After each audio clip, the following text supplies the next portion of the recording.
Hey, shalom, shalom, family, shalom, Shabbat, shalom to you all, whether you keeping the lunar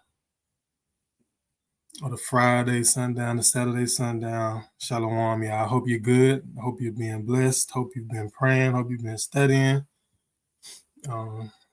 Give our praises to the Most High just for another Sabbath, for another rest. This is Sa'ar with Iron Horn of Zion, and I appreciate you for tuning in with me today on this lovely Friday evening. Man, it feels good to be off work. It feels good to just chill, kick our feet up, and just relax, man. So tonight, man, I'm waiting on one of my brothers. I'm waiting on the brother Asa to pull in. But we're gonna get started with a couple of things, couple of announcements. You know, we got the feast of the memorial of trumpet blowing Sunday night. You know, this is the beginning of the 7th month. Very exciting just to go and transition throughout the year and to have these feasts and these memorials that the Lord has ordained from the beginning. So we got that Sunday night. Then we have the Day of Atonement shortly after that. Then we have the Feast of Tabernacles a couple of days after that. So if you're on the same or similar schedule, just tune into your calendars, man.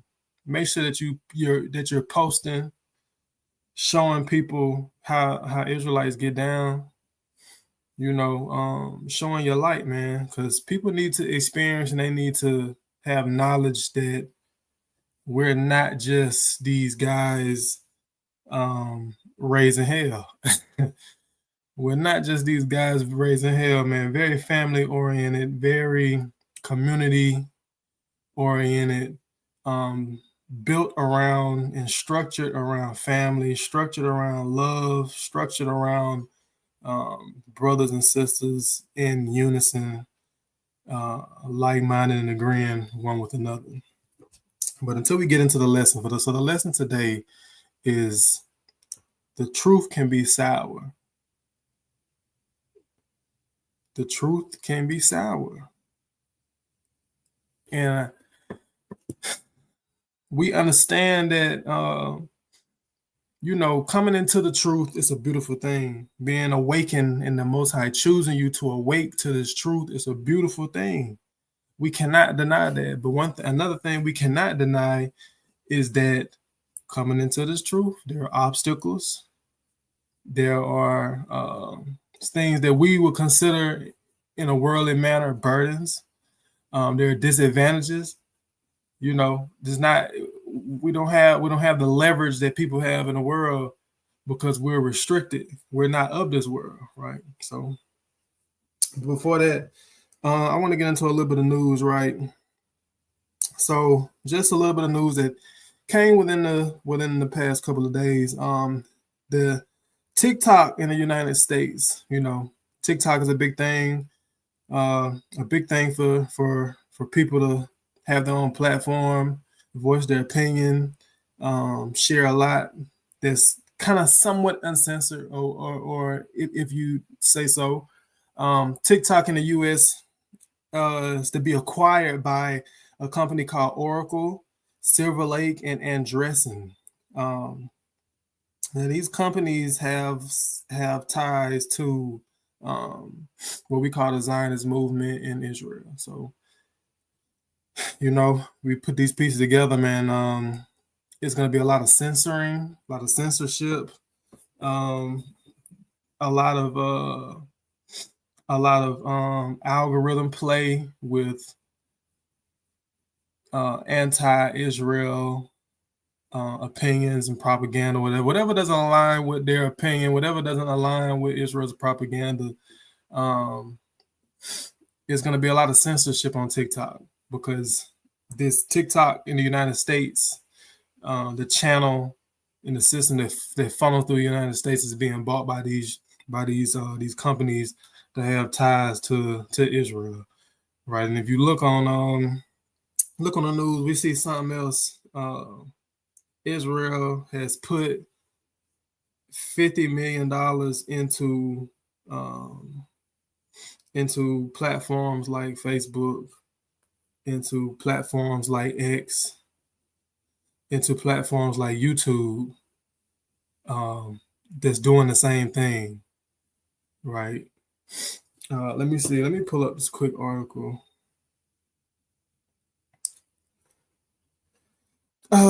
This quick article.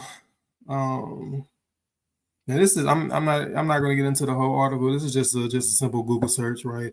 In September 2025, reports indicate that the Israeli government spent 50 million on a deal with platforms including Meta, Google, and X. According to sources like TRT World and Dropsite News, the funds were used to promote Israeli-aligned messaging that denies widespread forced starvation in Gaza. And it's probably much more than that, right? It's probably much more than that.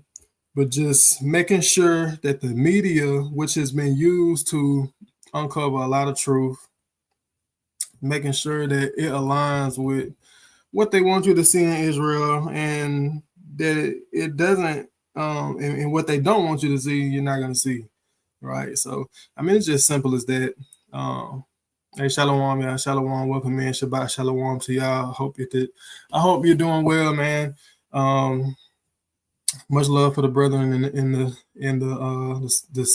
sister for hopping on. But yeah, man, there's gonna be a lot of censorship going on, and ultimately, man, we're gonna get into the famine of the word, because you know how Israelites get down, and it's not. I don't see us being. I don't see them being too fond of our movement. So we're definitely gonna be shadow banned. Definitely gonna be suppressed. Famine of the word is coming soon. So get it in while you can, man. Because we don't have powers over these corporations and things and such. But all right, man, I'm stalling for the brother. When you got a family calls, things happen. So stalling for the brother Asa, and he'll hop on soon. But I'm gonna get into a little of this lesson, man. I'm gonna share my screen. Let's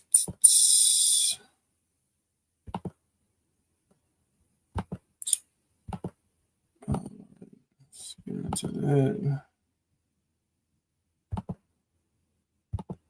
All right. So the name of this lesson is "This Truth is Not Always Sweet." And that's just being blunt. That's just being honest. Truth is not always sweet, man. It's such a lovely thing to be in this truth, to be in this walk that the Most High woke us up, that the Most High chose us to have this knowledge of the truth, to have this understanding, to pull the walls over our eyes to allow us to see. But when you come into this truth, things aren't always sweet. Things are not always as planned. It's not an immediate life raft. You have to go through some things. You have to hop over obstacles. It's a tough time, man. But through the scriptures we have, through the scriptures in our faith, we see the end result of being in this truth. We know when the prophets tell us and our forefathers tell us that, hey, you're going to go through some. Look at the prophets of old, man. Look at the things that they went through. And they didn't obtain those promises as of yet. That's what the book of Hebrews tell us. Hebrews chapter 11, 10, 11, 12. And so on, man. Just the examples our forefathers didn't obtain, but they had to go through some things, man. Abraham had to go through some things, man. You know what I'm saying? He was given the promises, but he didn't see it. He had to go through some things. Hey, Ezekiel had to go through some things. He had to lay on his side for a certain amount of days. Look, the Most High told him to eat man's dung as a sign in front of the people. You know what I'm saying? You had to go through some things. Jeremiah had to go through some things. Daniel had to go through some things. But we understand that, hey, that's just what we have to go through on this walk. In this walking in this truth, dealing with family, dealing with the outside world is difficult because you have family that don't really see eye to eye with what you're going through and your beliefs. They don't align with your faith. You know, through the truth of the Bible and the Most High revealing these secret things and these dark things to you, you understand how the world kind of operates, who these people are in the world. And then now you have to go back into the world and you have to adapt. You have to take hold of your sanity. You know what I'm saying? You have to just endure through these devils, man. It's not easy. You know, bridges are burned, relationships are relationships are cut short. You cut people off. You know, strife with your parents and your family members. Satan always messing with you, throwing wrenches in your mood. Spirits trying to get you to turn here and there, trying to stir you up.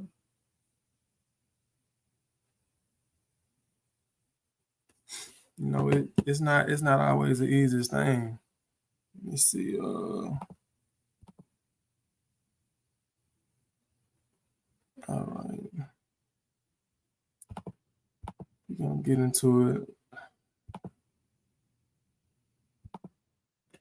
All right. I'm gonna start off though. I want to bring something out, man. This is the book of Ezekiel. This is the book of Ezekiel, chapter 3, and verse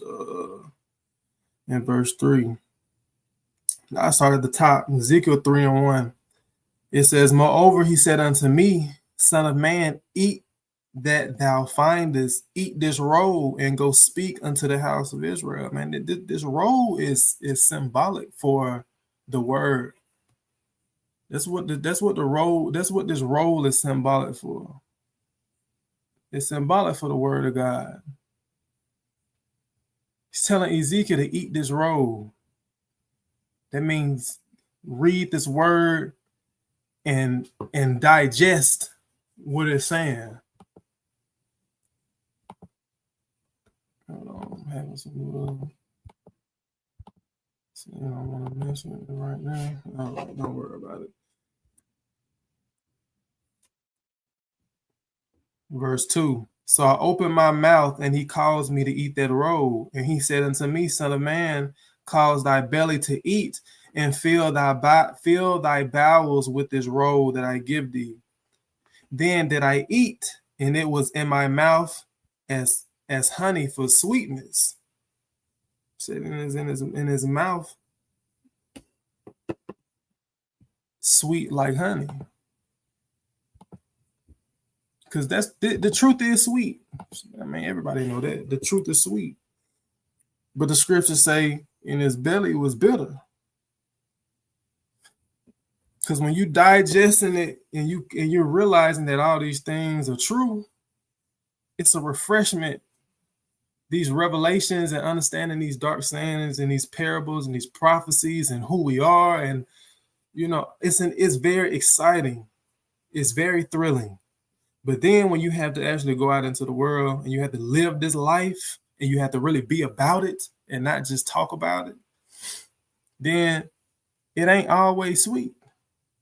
And that's the thing. A lot of people just talking about it. This is just a trend to a lot of people. It's just a fad. They're not really living it. They go out into the world and they do as the world does. But when you really live in that life, then you feel it. You definitely feel it. All right, this is don't envy the wicked. Psalm 73. For I was envious at the foolish when I saw the prosperity of the wicked. She was envious at it's very much it's it's very much a sight to see, man, when you look around and you look at the wicked that are prospering. When you look at them and you look at, they're not held back because we have certain standards that we live up to. We don't operate how they operate.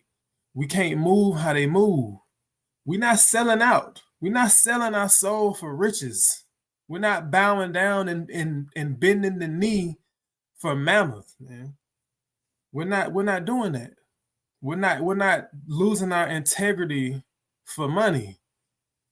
So that means that there's some opportunities that we might can't take. That means that there's a pay cut that we might have to make the decision to take that pay cut, man, when it comes to, damn, I really want to keep the Sabbath holy. I really want to serve the Lord that way. When we really want to show the Most High that, hey, these things in the world don't mean nothing to us because we know who takes care of us. But the world doesn't move like that. Man, David said, I was envious of the foolish when I saw the prosperity of the wicked, because the wicked are foolish. They'll take any and every opportunity, not knowing what strings come with it, what's attached to it, selling their soul, giving themselves up for all kind of lucre, for all kind of wickedness, for all kind of evil. Hey, man, when we go into Hollywood, man, these people will do anything for money. You know what I'm saying? They'll do anything for money. They'll be sodomites for money. They're on the cast and couch for the bag, selling themselves for the bag. They all in the Diddy party for the bag, with the baby oil for the bag.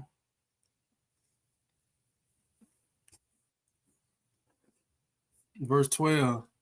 Behold, these are the ungodly who prosper in the world. They increase in riches.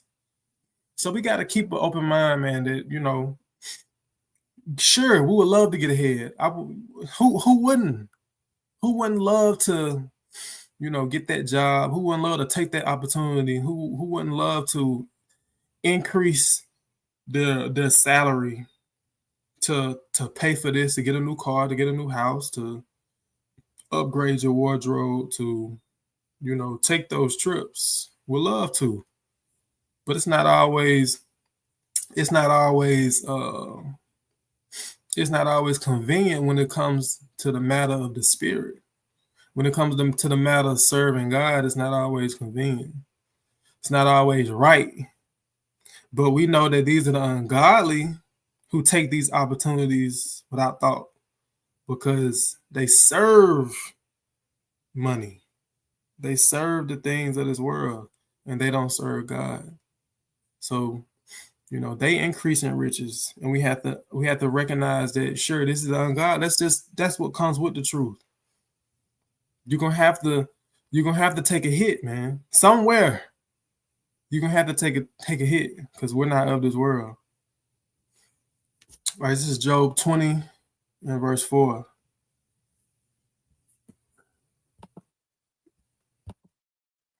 Knowest thou not this of old, since man was placed upon the earth, that the triumphing of the wicked is short, and the joy of the hypocrite before a moment? Man, these people they increase in their riches. Yeah, it seemed like they got.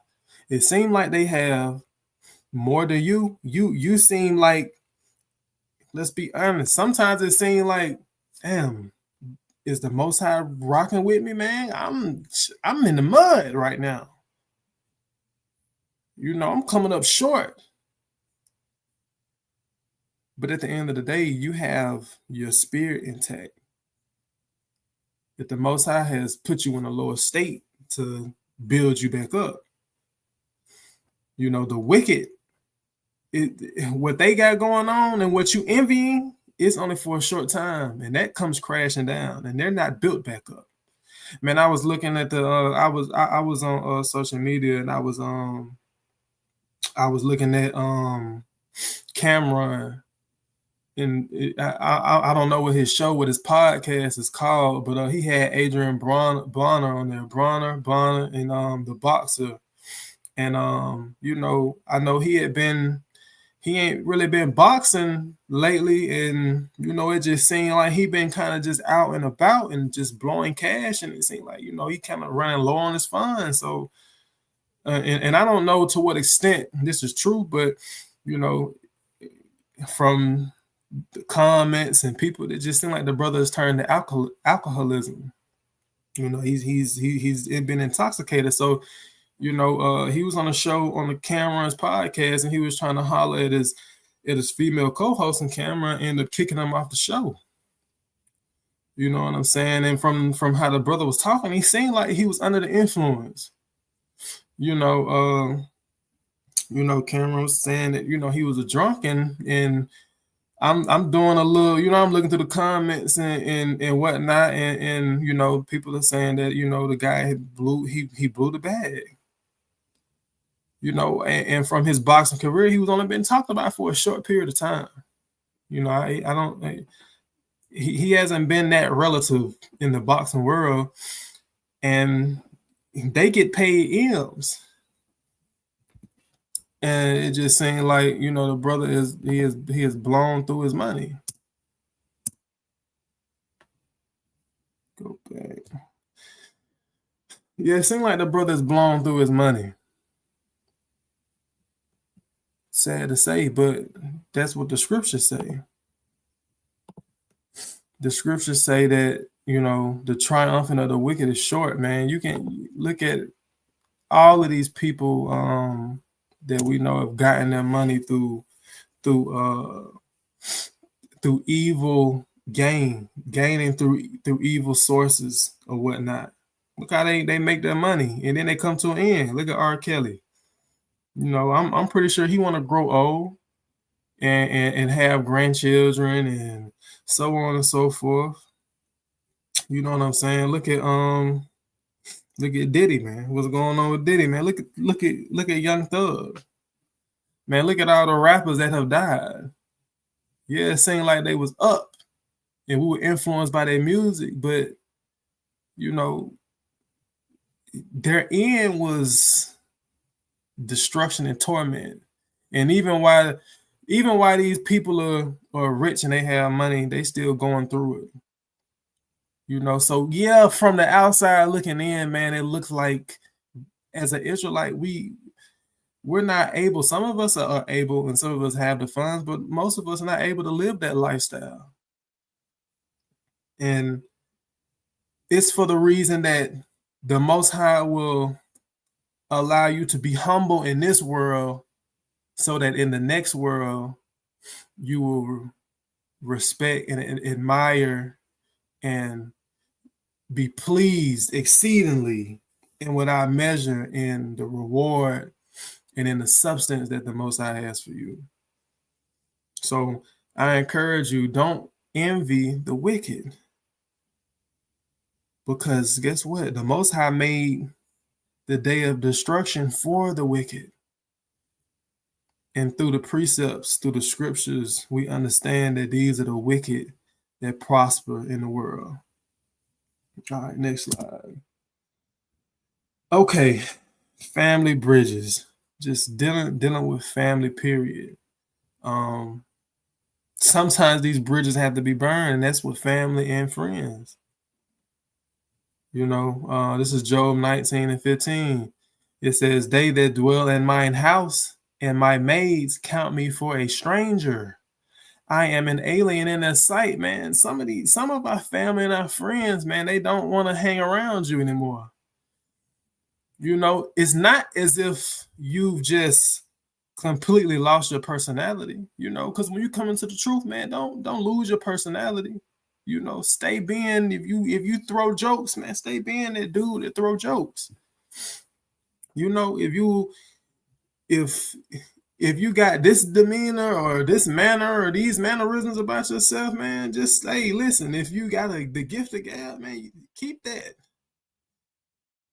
If you like to kick it with your family and it's a Saturday and the game is on and you want to crack a couple beers, man, do that. Don't come into the truth and lose your personality. Don't come into the truth and be weird. But they that dwell in mine house and my maids count me for a stranger. I am an alien in their sight because you came into this truth and there are some things that you don't do. Your moral compass is not aligned with your family. Sometimes they will treat you differently, and you have to be ready and prepared for that. And through the scriptures, they let you know that this is going to happen. So you have to have the confidence to keep enduring. These are just one of the things that you may endure, that you have to endure. This may be your lot. Not all brothers go through this, but some people, I had a sister tell me, I was talking to her and I mentioned one of my old coaches from high school, and she was like, yeah, that's my cousin. She assists in the truth. She said, yeah, man, that's my cousin. That's family. I don't mess with him because he don't mess with the truth. Sometimes it be like that. Let me get this quick precept, man.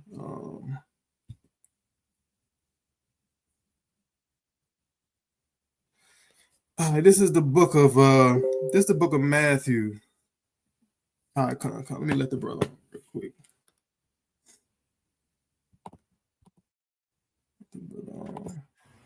Hey, Shalom, King. Hey, Shalom. Shalom, good brother. How's it going? I'm good, man. I'm glad you can make it. Glad you can be on, man. We right here. You ain't miss nothing. You ain't miss too much of nothing, man.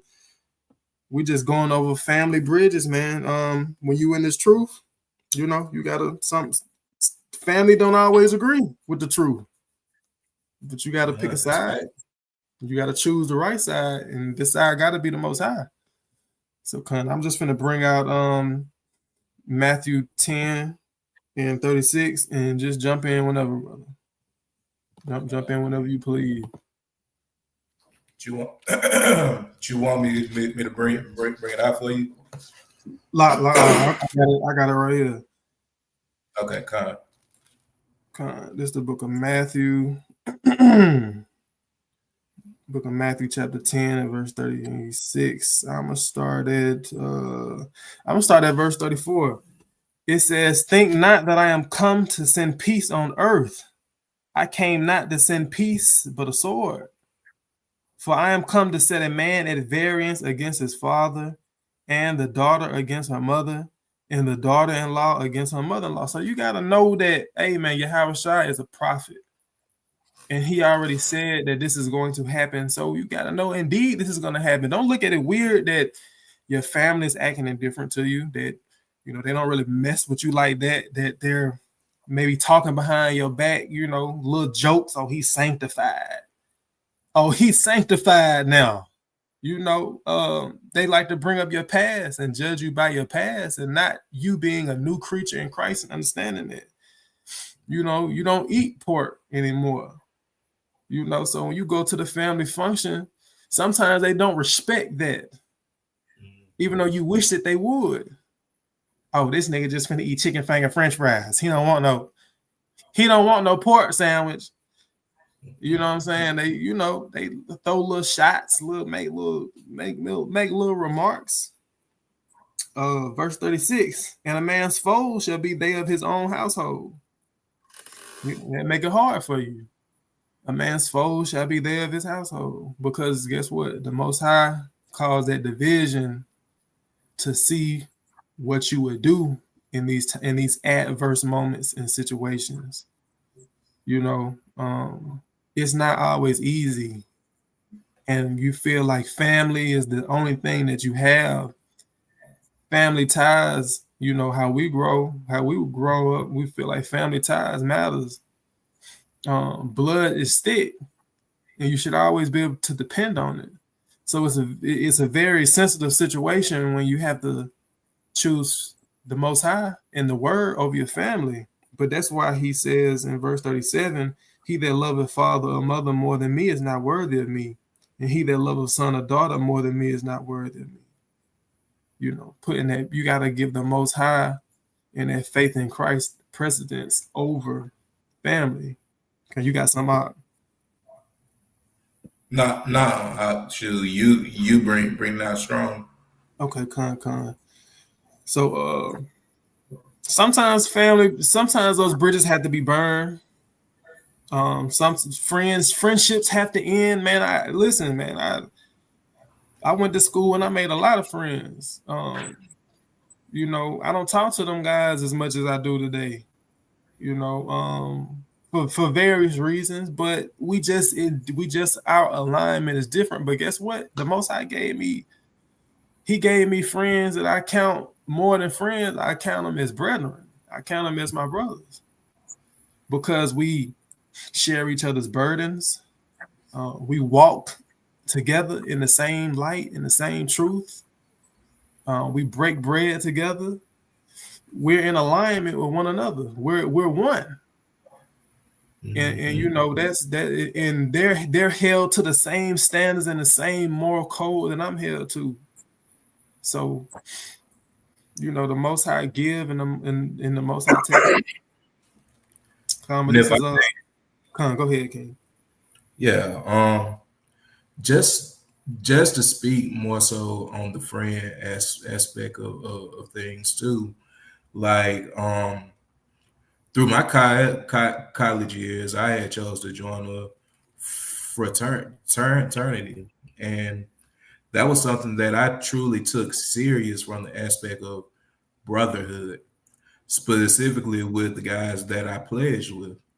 So once I came into this truth, I distinctly told those brothers that I am gonna disassociate from the actual organization, meaning that I'm no longer gonna be a member of it. But y'all are still my brothers. Y'all are still, the people that I want to hang out with, and the people who I thought were gonna be my lifelong friends. It just goes to show that the Lord will truly cause division in your family and friends, but you should see that thing as a honorable thing. Like to this day, I talk to just one guy from that time in my life, but now I have brothers who I can labor with, who I can talk to more than just the carnal things of cars and making money and so on and so forth. And there's not anything wrong with those things, because these are things that I talk about my brothers in that I talk to with my brothers in the faith about too. But the difference is, when you deal with people who are on that Christ-like path, you have deeper conversations and they're more meaningful. And you should truly be thanking the Lord for that separation from the people from your past. But you still always have that window for reconciliation, but you don't sacrifice your righteousness for the sake of a friend. Not you there. Right. Hey, that's a great point. And to that point, man, the Bible has everything in it. And we wouldn't be saying it if the scriptures didn't match. Like we saying this, giving our real life testimonies, the brother giving his real life experience and the things that he's gone to. But guess what? The Bible says the same thing and relates exactly to the message that was just given. In Second Chronicles chapter 15, King Asa, he was a righteous king, and he had to remove his mother from being queen mother or whatever her position was in the court. He had to remove her for trying to set up an idol. That's his mama. He had to get up out of there. Mm-hmm. You know what I'm saying? Gideon had tore down his father's idols. So much like his father's idols that he had set up, the whole town came and paid reverence to him. When he tore it down, the whole town was like, man, what who tore down the idol? You know, he didn't have fear. He wasn't scared. He was zealous for the word, and he loved the Most High more than he feared the people, or more than he loved his parents or his friends and family. You know, and on the other hand, man, you got to think about King David. You know, King David's son tried to take by force the throne from him, and he had to forgive, and he had to, you know what I'm saying? It's twofold. Sometimes you got to forgive family. Sometimes you got to show compassion to family, and sometimes sometimes you just got to cut family off, and you got to burn that bridge. You can rebuild the bridge and you can burn it, but through wisdom, you understand what you got to do. Man, you are truly in the spirit, brother, because that's something that I was just talking to my wife about not even a full hour back. How like David still chose brotherhood and chose family over grudges. Man, that ain't nothing but the spirit of the Lord. And King, what's crazy is we talking about it now, but and I bet, you know, whoever comes across this lesson and whoever tunes in and listens, you know, we can always say, well, that's the thing, like, you know, just scriptures say, you know, forgive and let go, and that's easy to do until it happens to you. Mm-hmm. And then when that pride come in and you like, man, forget that. I don't want to. I ain't doing that. I ain't, you know what I'm saying? Like, so I always have respect for the examples that the scriptures give us, like David forgiving Absalom, his son. You know, the thing, man, what his son did, that was a heavy thing. But when he died, David cried and he was sorrowful, and he didn't want him to die. He wanted to forgive him, and he wanted his son to be reconciled with his son, be put back in his rightful place, you know. But I'm gonna get this Luke 12, and then we're gonna move to the next slide. This is Luke 12:51. Suppose ye that I am come to give peace on the earth? I tell you, nay, but rather division, because the world that we live in is unsettled. We don't live in a righteous world, but the Most High chose you to be a righteous vessel. So it's gonna be absolute conflict. It's gonna be friction, because that's what the Most High made it to be. That's how these prophecies get fulfilled. When we go out and when we on social media and we're teaching this word, or we're using platforms like this to teach the word and to edify the people, it brings division and friction amongst households, amongst friends, amongst whoever's listening. People oppose the truth, but that's how the Most High ordained these times to be. Verse 52. For from henceforth there shall be 5 in one household divided, 3 against 2, and 2 against 3. The Most High said it would be. All right. Social irregularities. Typing that was a whole lot easier than saying it. Social irregularities. There we go. People would deal with you differently. People would deal with you differently, deep down despising the light in you. You know, this can go back to family bridges, but you know, some and this can relate to being in the workplace, just being out and about. You know, when people see you with your fringes on and they know what you're about, then they run up to you, ask you a question, and try to throw you off and get you out the spirit. Or, you know, you be in the workplace with people that don't align with you, that you're just at a disadvantage. As this truth grows, as Israelites are more known, you know, you have more people that's against you, more people that's trying to come against you, that's trying to throw you off. Could you pull that Wisdom of Solomon for me. I got you, brother. The This one. is the book of Wisdom of Solomon, chapter 2 and verse 2. For we are born at all adventure, and we shall be hereafter as though we had never been. For the breath in our nostrils is as smoke, and a little spark in the moving of our heart. Jumping to verse 12. Verse 12. Therefore, let us lie in wait for the righteous, because he is not for our turn, and he is clean contrary to our doings. So I had that verse 2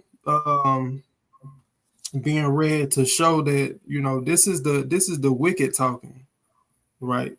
Verse 12 said, he is not, let us therefore lay in wait for the righteous, because he is not of our turn, meaning he is not on our side. He is not aligned with us, right? Keep going. God. And he is clean contrary to our doings. You know, just the existence of you trying to get your life together and you trying to get yourself on track, you in a repentant state of mind, and you truly trying to operate and serve the Most High, you are an offense to certain people. Could you believe that? Certain people are offended that you are trying to clean yourself up. How about that? You would think that these people that they could be random people in the world that you don't even know. You would think that they would be in a type of congratulatory spirit, and you trying to better yourself, and you trying to clean up yourself, and you trying to sin less and please the Most High more. But your utter existence is an offense to them because they don't want to repent. They don't want to clean themselves up, whether they be in religion or indoctrinated or of a certain type of social view. They like their life. They like the way they live. Everybody in the place that we live in and the country that we live in this Western society lives under a certain umbrella. And when you come with your righteousness and your law keeping and your prayers and your feast days and your fringes, when you come with that, you throw off these social norms, and the finger is pointed at them as if they're not doing something right, and people don't like that. Keep reading on. Con. Hey, also too, if I may throw in just a quick part. I can recount to a time where me and my family, we were at our local Target, and it was this one woman that had seen us with our fringes on, and she just started to like spaz, like started to talk to herself, and like while staring at us, and as she got in her car and then rode by us, it was like she was like praying against us just being there.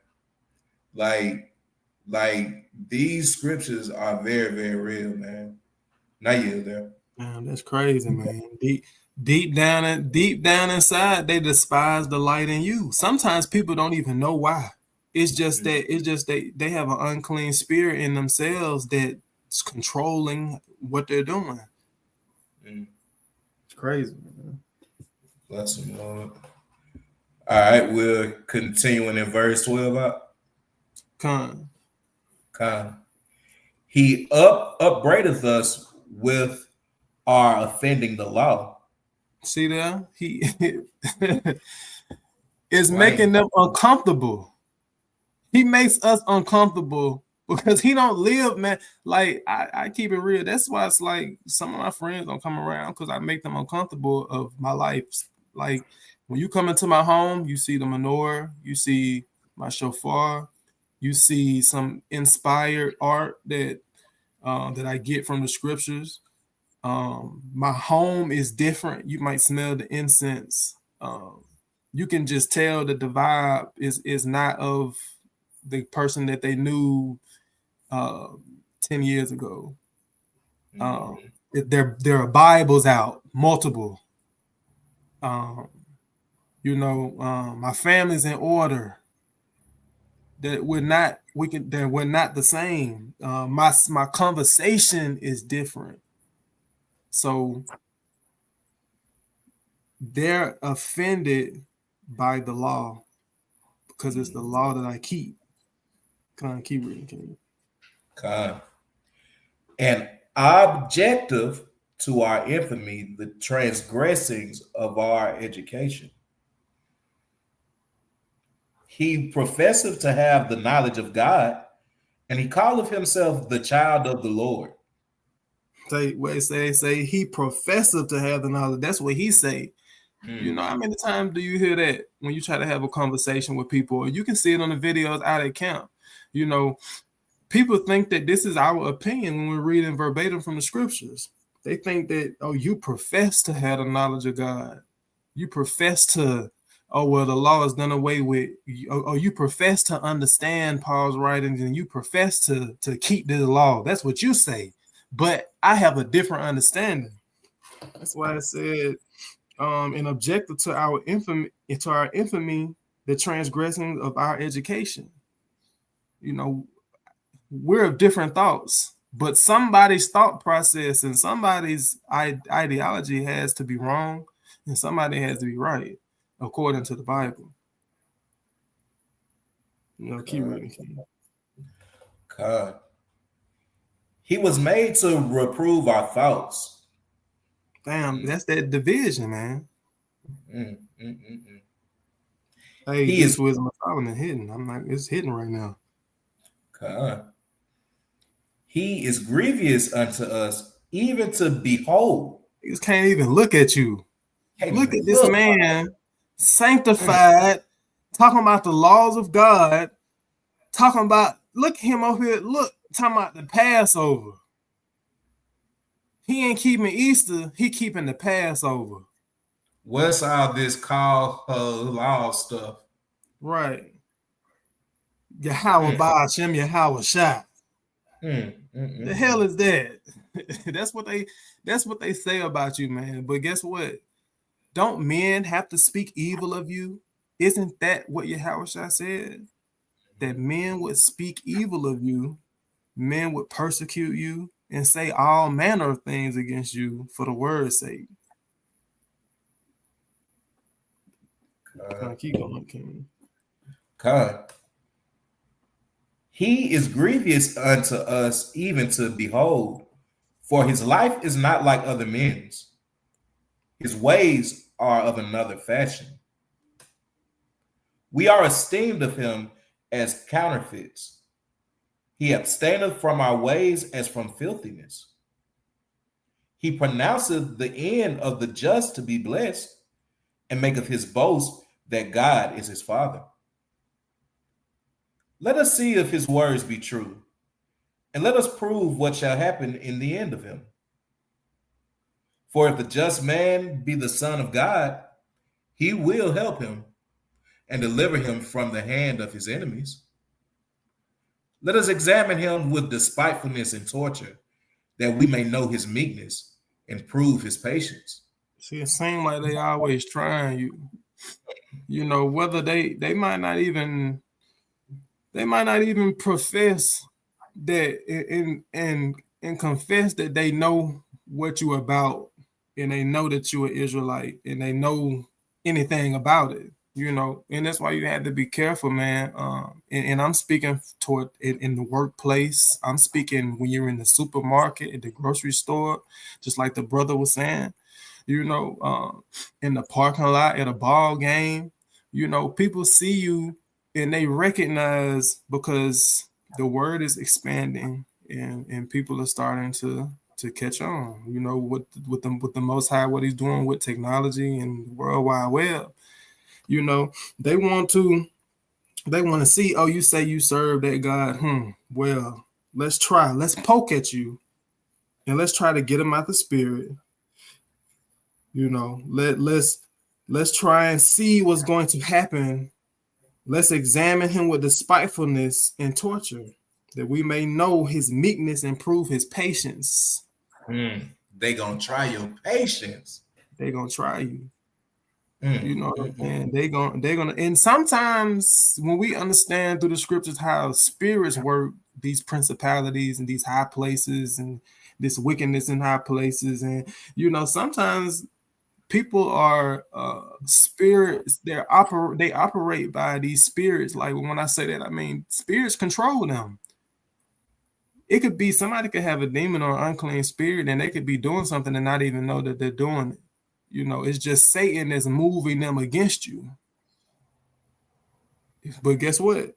You have to remain in meekness and patience. And sometimes it's hard to do. But guess what? You're an Israelite and you're in a disadvantage in this world.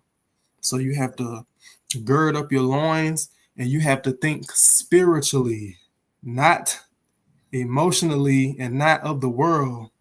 You got to think of the bigger picture and what's going on and what's moving against you. Okay, you can finish that out if you don't have anything to add. okay. Verse 20. Let us condemn him with a shameful death, for by his own saying he shall be respected. Such things they did imagine and were deceived, for their own wickedness hath blinded them. Right, their own wickedness blinded them. So that's how you gotta, when you dealing with people, when you dealing with these social irregularities, these weird situations that you just fall into, you got to think about what's really going on. Hey, listen, man, when I decided to be an Israelite, I put a target on my back spiritually, and these spirits on the left hand side are moving against me, and they're gonna try to make my life hell. The truth is not always sweet. The truth is not, and you have to be prepared for war and for battle.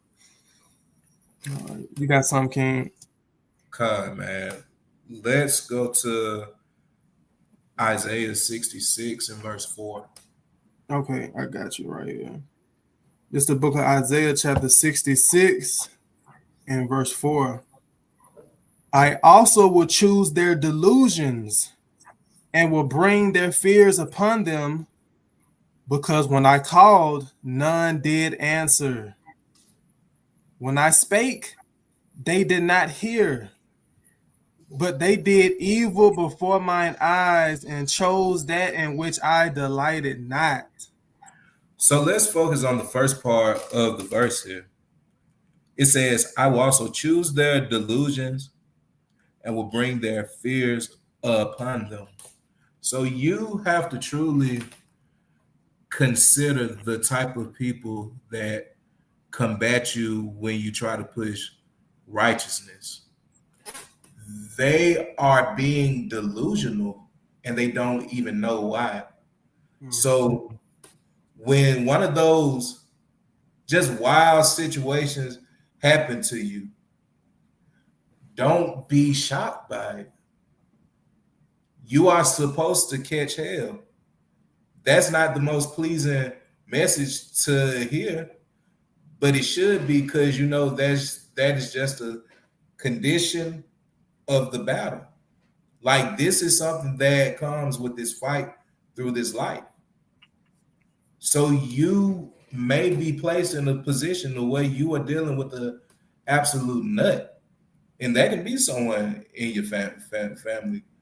I'm pretty sure we can all think of someone who has those characteristics of what people truly view as a loon. Someone with no sense or no regard for anybody but their self, and have no reasoning for the things that they do or the things that they say, and you can't get them to take ownership of anything. These things happen because the Lord has set them up. When you jump back a few chapters in Isaiah, if I'm not mistaken, chapter 55 and verse 8, the Lord says that our ways are not his ways. His ways are higher than ours. So never take it personal when someone is acting crazy towards you, because that's what the Lord set up. View it as this is a trial. The Lord may want me to deal with this person for whatever reason that he has determined for my life. Or this is a chance for me to truly win a brother or a sister who truly just needs help too. Because something that I have learned is that our people don't know how to communicate with one another, and communication is the building blocks to you having respect. Thanks. If you can't even talk to your brother or talk to your sister or talk to your father or talk to your mother or talk to anyone in close relationship or distance, if you can't talk to them, how are you ever going to create peace with them? How are you ever going to live in a harmonious way for yourself personally? Personally, excuse me, because you having compassion toward that crazy person coming at you is part of you having overall peace and part of the Lord's Spirit supping with you, because you recognize that everything is coming from the Lord. So also be gracious to that nut, because somebody had to be gracious to you when you were a nut, not you. Okay, that's a great point, man. You got to understand where these things is coming from, man. You got to be that good soldier and just take it on the chin, because Most High he just testing the waters. He trying to see, you can always improve. You can always be better. But the only way you do that is through trials, through fiery trials. All right. Environmental misfortunes. And all of these are kind of playing off one another, man. Environmental misfortunes. Let's get Genesis 39. And we're not gonna read that whole thing. It's a lot. We're gonna get the main points, right? This is Joseph after being sold into slavery in Egypt. He went through some things. When you're tested and when you're tempted, you have to always choose the ways of the Most High. Sometimes you're going to be tested and tempted just based on your lifestyle in the Most High and how you live. But you're going to always have to just make that decision, right? Read that for me, King, if you could. This is the book of Genesis, chapter 39 and verse 1. And Joseph was brought down to Egypt, and Potiphar, an officer of Pharaoh, captain of the guard, an Egyptian, bought him of the hand of the Ishmaelites, which had brought him down thither. And the Lord was with Joseph, and he was a prosperous man, and he was in the house of his master the Egyptian. And his master saw that the Lord was with him, and that the Lord made all that he did to prosper in his hand. So we got Joseph, one of the children of Israel, one of the sons of Jacob.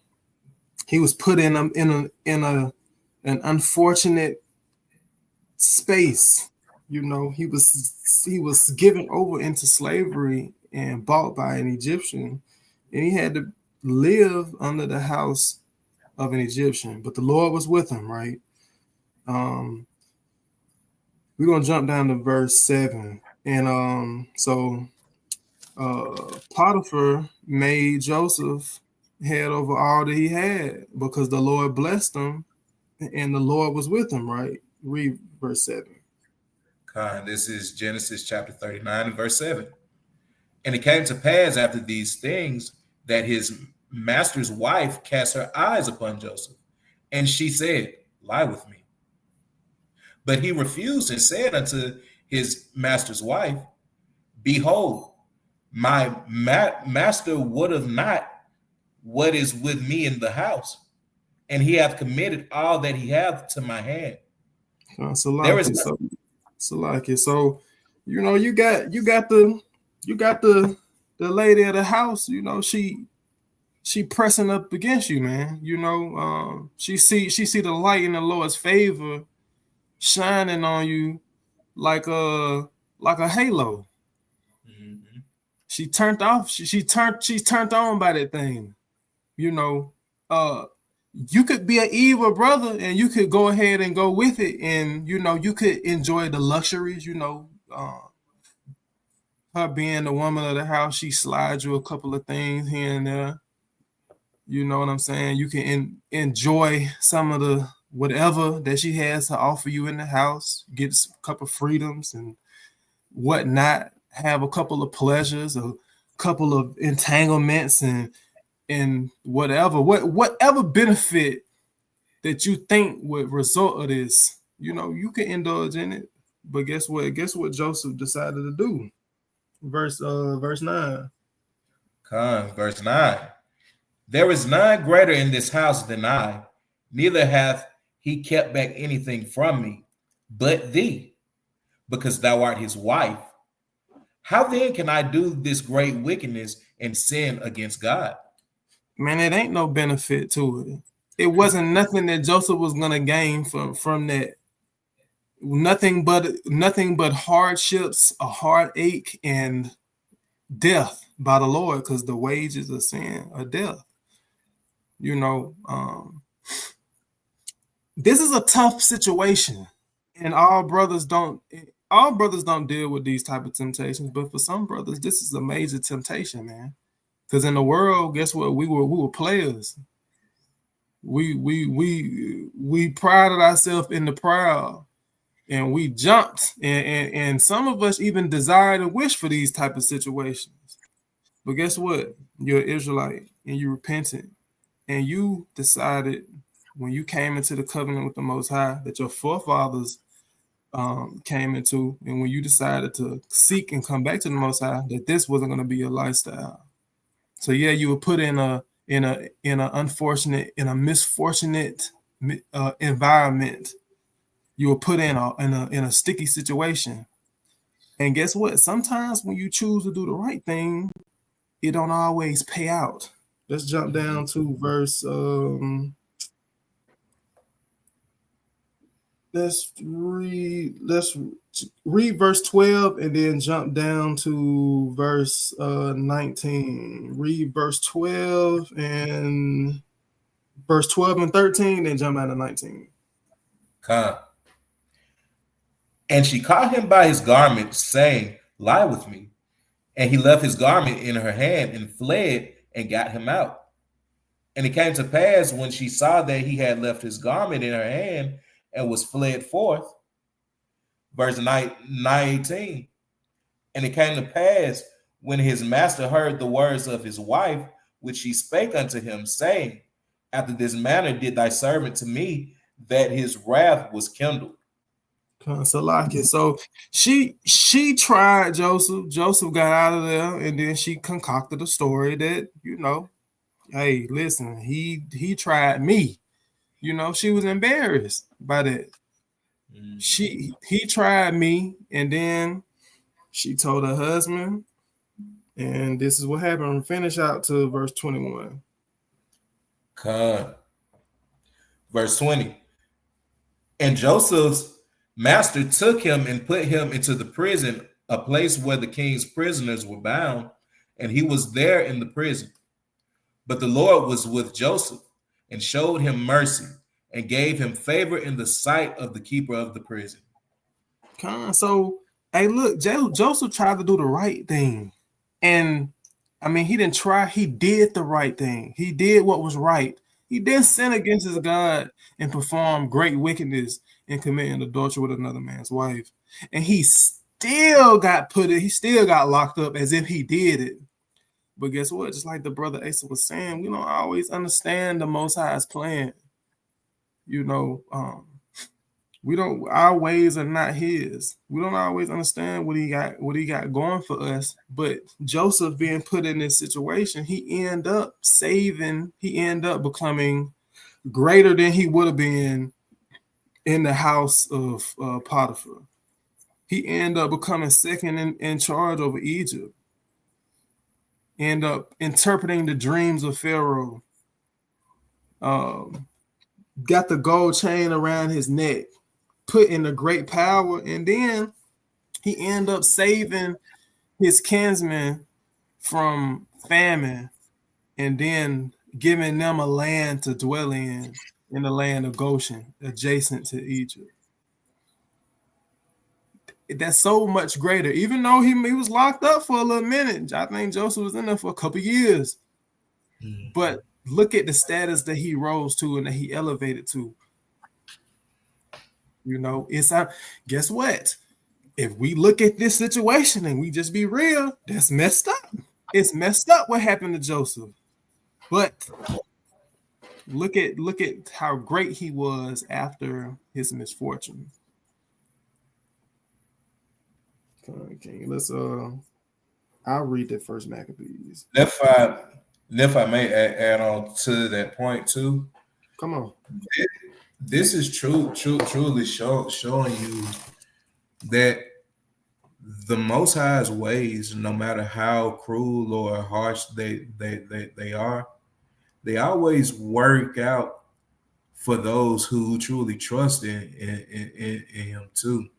So you also got to think of the lessons that we learn through our trials and the things that we go through. Think about the type of discipline that he gained from being a prisoner, along with, you know, the discipline and the order that he got from working his way up to be over Potiphar's house and everything, right? So who knows if he didn't go through those things, that he wouldn't be built up to do things like save up food for the time of the harvest, or continually have wise and on structured words to rise to the level that he got to provide a whole land plot for his people.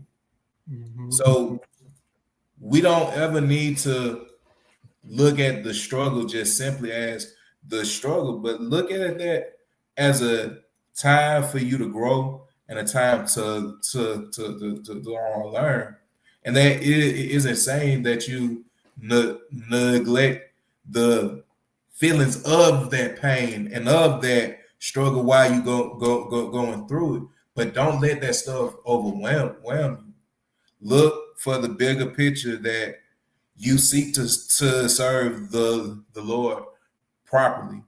And if you are striving for that, and you're doing that on a consistent day-to-day basis, you won't have to worry when those struggle situations come, and you'll just be able to push through it, knowing that the Lord has something bigger and better coming for you at the very end. Now you. Come. That's a great point, Lord. You know, we look, man, when Job was going through it, man, this man was sitting scratching his balls with a stick. You not think that Job, man, listen, I read Job 7, and I was touched, man, that all that Job had went through. Because when you're going through it, it suck. Yes. And it makes you want to not, in some extreme cases, it makes you not even want to be here. In some cases, in occasions, it makes you want to quit. But there is a reason why you're going through this, you know. And I got a scripture that I'm holding too. I got a scripture that I'm holding like like a premium spade that I'm just ready to lay out that's gonna tie it all together. It's a reason that why you're going through this. It's not random, man. So when you have your spiritual lenses on and you know that it's not random, you gotta seek toward what your end may be. And you gotta seek toward what your growth is, like the brother was saying. Man, I'm gonna bring out this is First Maccabees chapter 1 and verse 43. Now just a little bit of backstory. This is during the empire. This is during the Greek Empire. When the Greeks came up against Judea, which they had in control, or they had this region under control, came against Judea, and they're Hellenizing the people, right? Just for a summary of many words into one, they're Hellenizing the people. This is First Maccabees 1 and 43. It says, yea, many also of the Israelites consented to his religion, talking about the king, and sacrificed unto idols and profaned the Sabbath. For the king had sent letters by messengers unto Jerusalem and to the cities of Judah that they should follow the strange laws of the land, and forbid burnt offerings and sacrifice and drink offerings in the temple, and that they should profane the Sabbaths and festival days, and pollute the sanctuary and holy people, set up altars and groves and chapels of idols, and sacrifice swine's flesh and unclean beasts, that they should also leave their children uncircumcised and make their souls abominable with all manner of uncleanness and profanation, to the end that they might forget the law and change all the ordinances. And whosoever would not do according to the commandment of the king, he said he should die. Hey, what are you gonna do when hey, the truth is sweet, right? But what you gonna do when you persecuted like this? What are you gonna do when it's either the truth or you die? And everybody around you is laying their Bibles down. Everybody closing the book. They tossing the books in the trash. They leaving them to the side, and they going and picking up whatever religion, whatever doctrine, whatever ideology or philosophy that's being promoted at the time. You know, the scriptures say to not follow a multitude to do evil. So what are you going to do? These are tough situations, man. When you read the story of the Maccabees, man, you know, they killing loved ones. What you know, just had that conversation. What are you going to do when it's your family or when it's your wife or your children that's, you know, that's being leveraged against you? You gonna believe in this truth, or you gonna denounce it, or this loved one right here that you love so dearly gotta go? What you gonna do? You know, Like you. go ahead, King. Also, that's something that brothers got to prep their households for. Like your wife and your children need to have an understanding that, hey, if it's give up on the Lord or choose death, shoot, they're going to have to kill me. Mm-hmm. And that needs to be known in your household. And that needs to be really something that brothers need to let be known during the courting phase if they're trying to find a wife. That's a fact. Mm-hmm. That's a fact, King. You know, these are tough situations, man. The truth, just like when I brought out that Ezekiel 3, you know, it was like honey in his mouth, but in his belly it was bitter. This is the bitter side of the truth that you have to be ready for. You signed up for it. You have to be ready for it. You have to deal with it. You know, you have to build yourself up spiritually. It don't just come overnight. You know, don't hear us going to the different side of the truth and be discouraged. You know, you have to build yourself up. It don't happen overnight, but you have to allow yourself to be built up. Right. I'm gonna finish this out. This is verse 51. In the self same manner wrote he to his whole kingdom and appointed overseers over all the people, commanding the cities of Judah to sacrifice city by city. Then many of the people were gathered unto them, to wit, everyone that forsook the law, and so they committed evils in the land, and drove the Israelites into secret places, even wheresoever they could flee for succor, and it's like safety. Right. Like, you know, it may come to that time again, man, when we have to flee just to get away from all the wickedness and the evil and the violent persuasiveness of the multitude to try to get you to do evil and to denounce your ways. But hey, you know, read the story of the Maccabees, you know, these men were zealous and they said that we would not forsake the ways of our God, but we will fight for our lives. We will fight for our lives and our laws. Right, and that's the type of zealousness that you have to have, even in these type of situations, even in these environments that are hostile. You know, you got to pray to the Most High to give you that spirit of strength and not of fear. Let's get one more. Could you bring out that Daniel? Definitely. All right. This is the book of Daniel.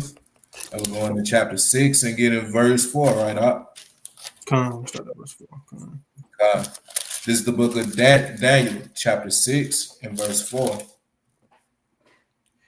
Then the presidents and princes sought to find occasion against Daniel concerning the kingdom, but they could find none occasion, nor fault. For as much as he was faithful, neither was there any error or fault found in him. Then said these men, we shall not find any occasion against this Daniel, except we find it against him concerning the law of his God. Damn, ain't that something? It ain't nothing that these people can find against you, but what they will do, they said, oh man, this man's weakness is the worship of his God. He's so loyal to his God. That's his weakness. Bingo, we got him. Man, this is a tough situation, man. You're doing everything right. You're doing what you're supposed to be doing, man, but it just seems like, damn, you just can't catch a break, can you? That's tough work, though. Right. Damn. Man, these scriptures are here for our learning, to encourage us to know that we're not the only ones that's going to go through it, because favorable men have gone through it. So we're going to be favorable men and honorable women and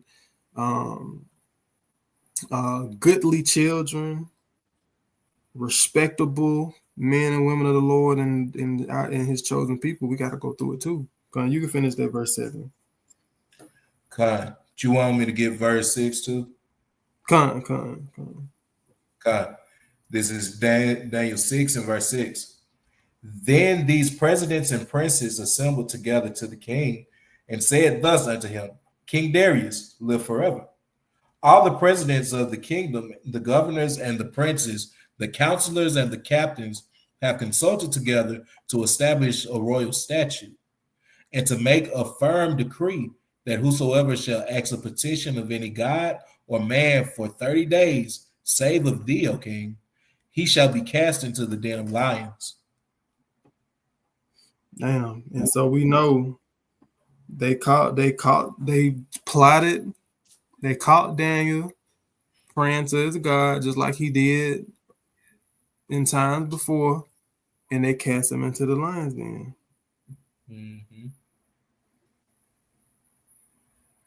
A very unfortunate situation. But we know that Daniel was saved out the lion's den.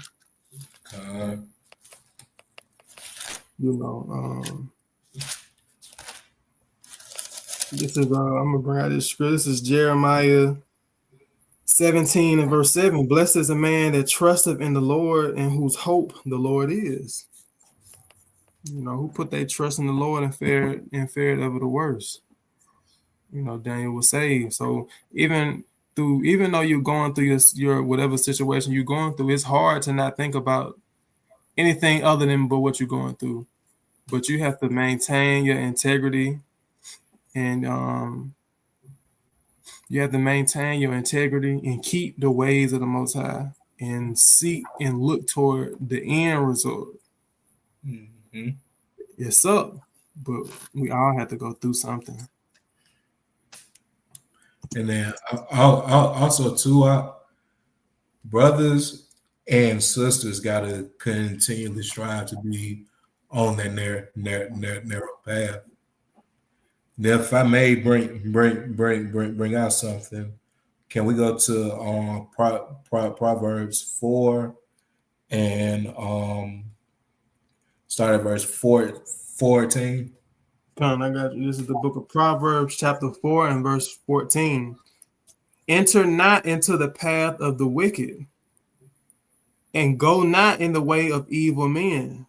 So you have to refrain yourself from being in a situation where wickedness is going on. Shoot, you have to be aware of your time. You may have to leave earlier than everybody. You may have to do a hay and a buy. Shoot, you may have to avoid altogether completely, but you can't go in the path of the wicked. Next verse there. Come on, Salakia. Proverbs 4 and 15. Avoid it, pass not by it, turn from it, and pass away. Look at how many warnings we are given in this one verse here. Like it's telling you over and over, don't do it, don't do it, don't do it, don't do it. Oh yeah, don't do it. Don't do it. We have to take hold to these words here. Shoot, because I know that the Bible, is more so geared towards teaching men, but this is something that we all need. Like I want you to read the first verse of chapter 4. This is Proverbs 4 and 1. Hear ye children the instruction of a father, and attend to no understanding. This is to the children. This is to everybody. Mm-hmm. Hey, don't go in the way of wickedness. Not you. That's a great point. Hey, I gotta bring that out. Don't do it. Don't do it. Don't do it. Mm-hmm. Just don't do it. Right. But at times we're just like children. We end up doing it. We have to learn. We have to do better. Hey, this is the book of Sirach, chapter 2 and verse 1. My son, if thou come to serve the Lord, prepare thy soul for temptation. Set thy heart aright and constantly endure. Don't do it, don't do it, don't do it. Mm-hmm. And make not haste in time of trouble. Cleave unto him and depart not away, that thou mayest be increased at thy last end. I read that again. Cleave unto him and depart not away, that thou mayest be increased at thy last end. All of those situations, and there's so many more parts and places in the Bible, so many more passages and scriptures that we could have went to of men that were in situations, just environments just messed up. How many times was Israel besieged? That the prophets say that, hey, in the siege you'll eat your children. You know, Jeremiah was put in the dungeon. Elijah was the last prophet. You know, we can go on and on and on. But it says in our time of trouble, we had to cleave unto him and depart not. And we had to think about the end of the situation. Verse 4, whatsoever is brought upon thee, take cheerfully, and be patient when thou art changed to a low estate. For gold is tried in the fire, and acceptable men in the furnace of adversity. Believe in him, and he will help thee. Order thy way aright and trust in him. You have to meditate on these things. You got to drill this into your mind. It got to be muscle memory that when these occasions and these situations and these events pop up just out of nowhere, your first thing that you should be doing and should be turning to the Lord. And you should be knowing that, hey, this is a trial. This tough thing that I'm going through that just out of the blue just happened to me, and it just look at the time that it happened. You know, this is a trial. You got something you want to bring out, King? I'm good, brother. Okay, come on. Could you get that Job 23 and 10? I'm gonna read 1 Corinthians 10. This is First Corinthians 10 and 1 Corinthians chapter 10 and verse 13. It says, there have no temptation taken you but such as is common to man. But God is faithful, who will not suffer you to be tempted above that ye are able, but will with the temptation also make a way to escape, that ye may be able to bear it. Man, look at and in every situation, in every scripture that we read about these men, with their temptation, the Most High gave them a way to escape. He gave them safety. He was a strong tower and a defense for them because they maintained their ways and kept their integrity. Now bring that out, King. This is the book of Job, chapter 23 and verse 10. But he knoweth the way that I take. When he hath tried me, I shall come forth as gold. My foot hath held his steps. His way have I kept and not declined. Right. Neither. Go ahead, my bad.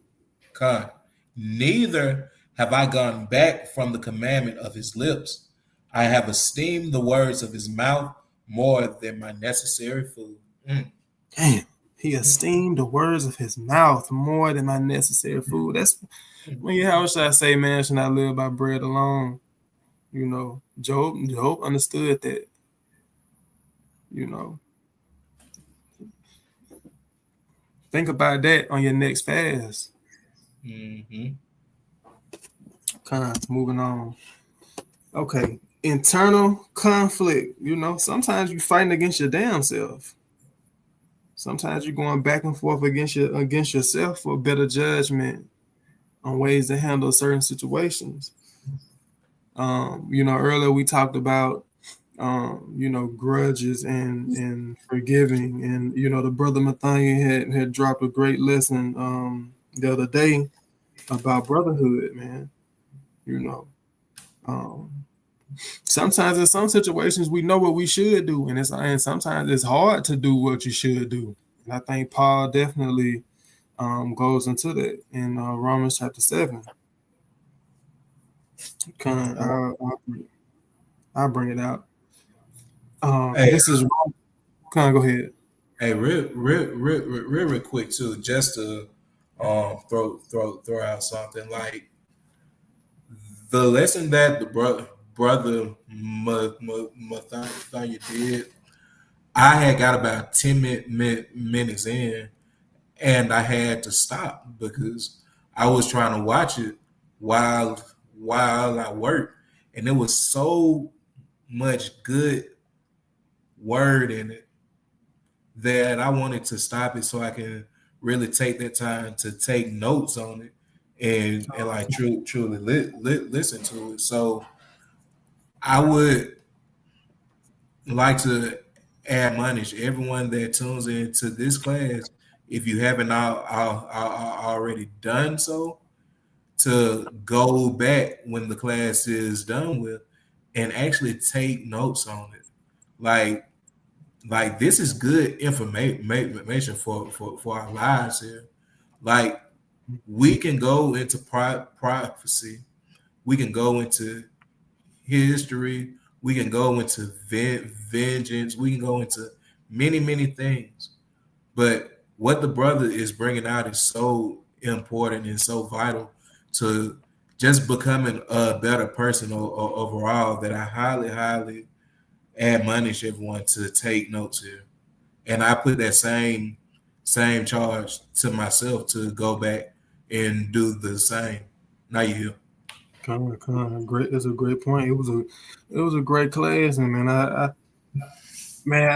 was about to hit the brother up and be like, damn, why I feel like you cut me, man. That's the same way I felt in them first 10. Gotta go back on it, bro. Yeah.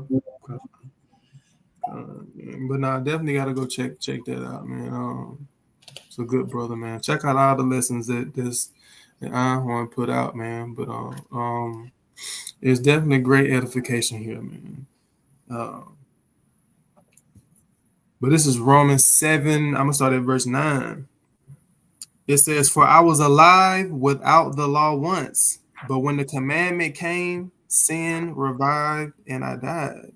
So at one point in our life, we didn't have when we didn't know anything about the law, when we were, just going on about our daily lives and just living our life just frivolously and just out and about, we didn't know that we were committing things worthy of death and all of this. But when we did come into the law, it says, but when the commandment came, sin revived and I died. When we understood, that we were worthy of death.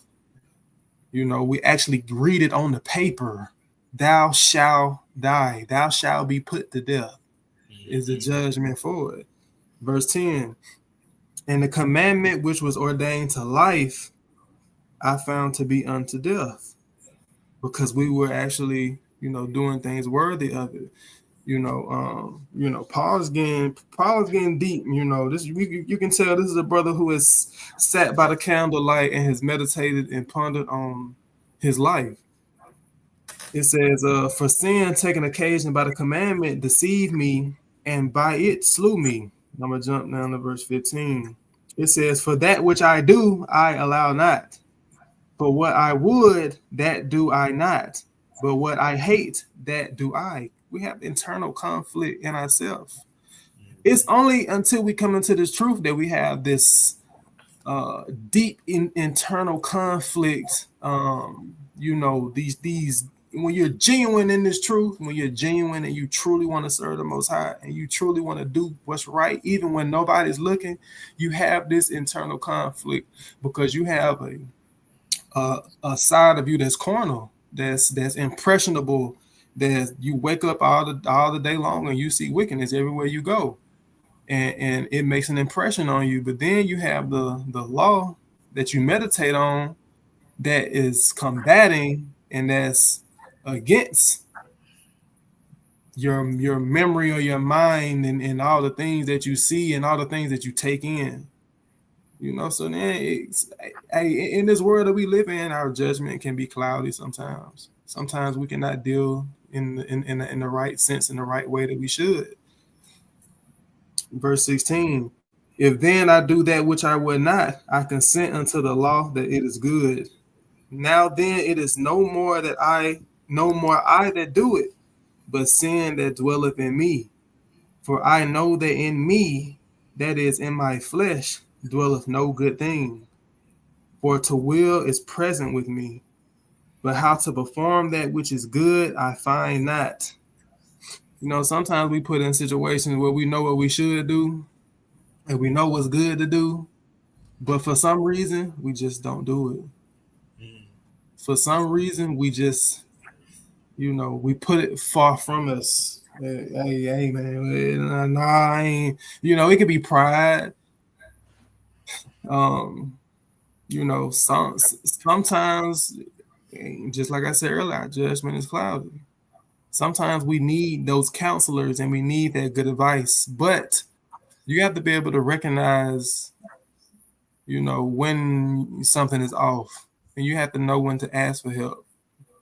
You got to put yourself around brothers that you can go to, and you can confide in. Right, verse 19.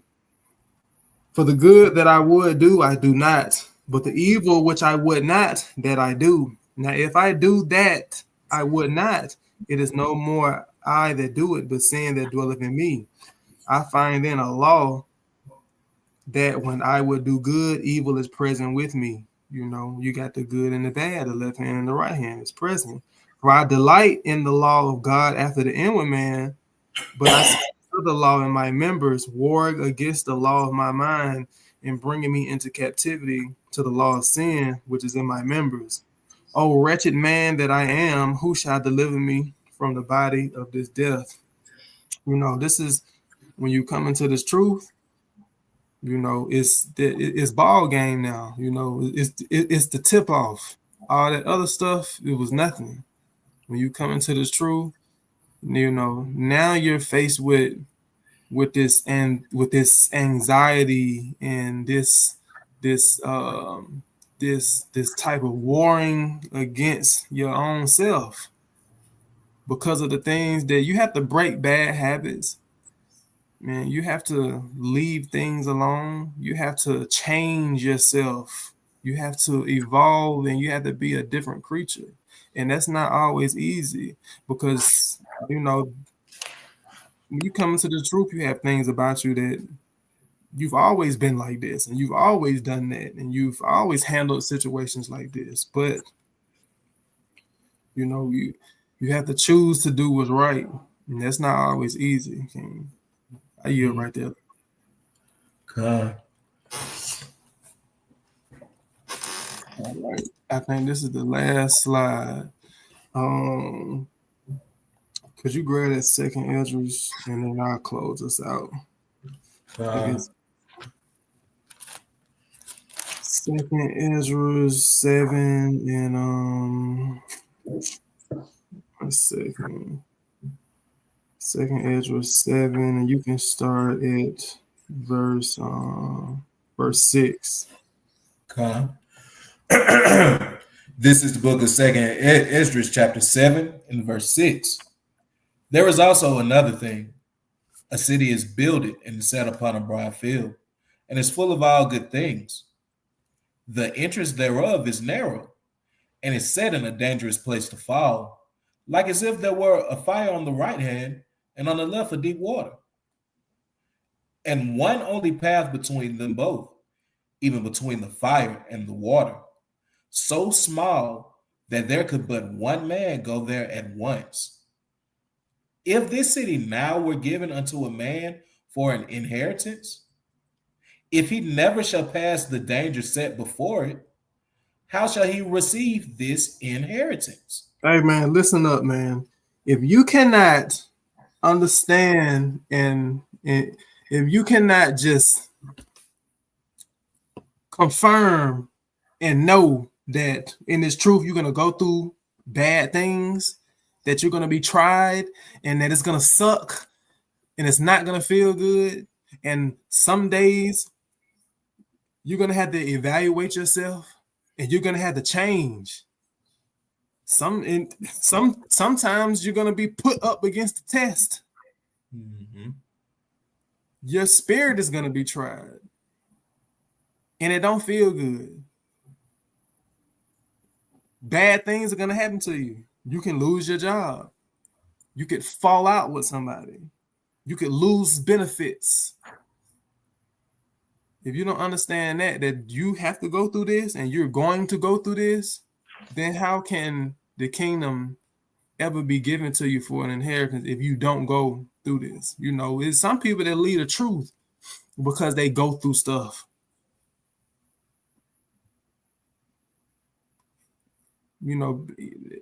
You got to be strong in faith.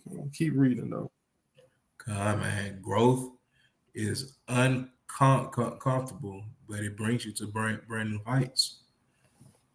You can actually stop right there. That was it. That was what I wanted. Come. This is the book of Matthew, chapter 5 and verse 1. And seeing the multitudes, he went up into a mountain, and when he was set, the disciples came unto him, and he opened his mouth and taught them, saying, Blessed are the poor in spirit, for theirs is the kingdom of heaven. Look, this is what you have to look forward to for all of your suffering, for all of your oppression, for all of your suppression, for all of your misfortunes, for everything that was taken away from you, for all of your burdens. This is what you have to look forward to, the end result. Blessed are the poor in spirit, for theirs is the kingdom of heaven. Blessed are they that mourn, for they shall be comforted. Blessed are the meek, for they shall inherit the earth.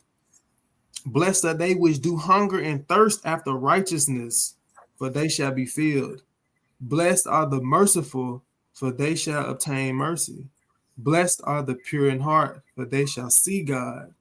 Blessed are the peacemakers, for they shall be called the children of God. Blessed are they which are persecuted for righteousness' sake, for theirs is the kingdom of heaven. Blessed are ye when men shall revile you and persecute you, and shall say all manner of evil against you falsely for my sake. Rejoice and be exceedingly glad, for great is your reward in heaven. For so persecuted they the prophets which were before you. And you go through this lesson, every single thing, and it's funny because I didn't do this purposely. Every single thing that Christ just said, blessed are they, we covered it. We talked about it. But what we wanted to get you to understand is the end result is what the Most High promised you for going through these trials, for being uncomfortable in this truth, for being at a disadvantage in this world because of this truth. The Most High understands.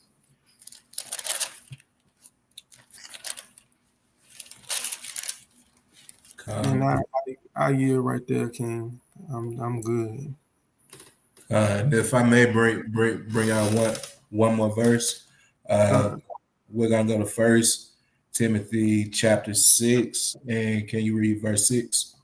I got you. This is the book of 1 Timothy chapter 6 and verse 6.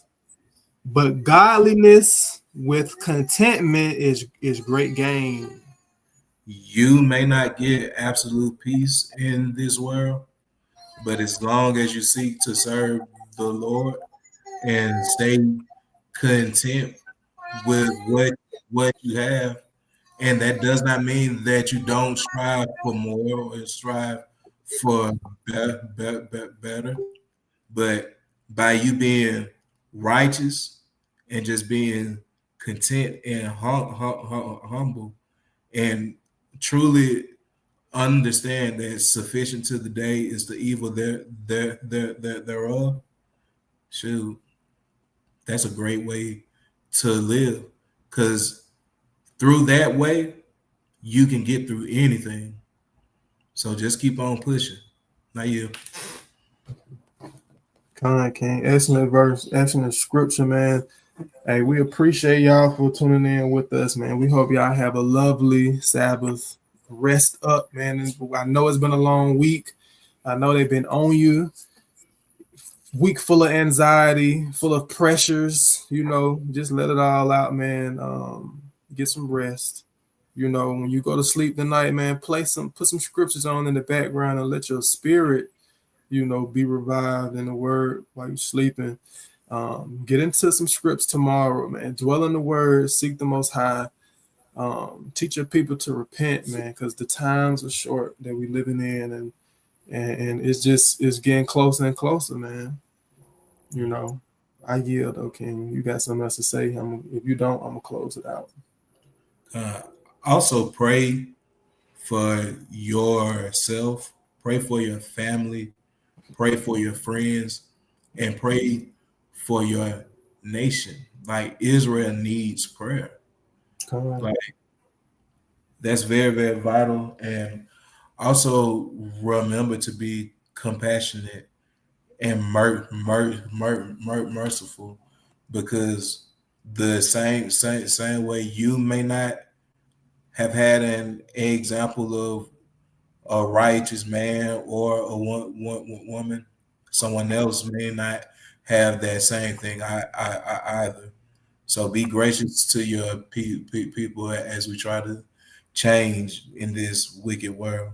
And It's well said, man. Hey, with that, man, we're gonna let y'all enjoy the rest of your night, man. We are the Iron Horn of Zion. This is Brother Sa'ar. This is Brother Asa. And also, there will be no Sabbath sense tomorrow morning. The water for that update, King. All right, man. Hey, shalom, y'all. Shalom.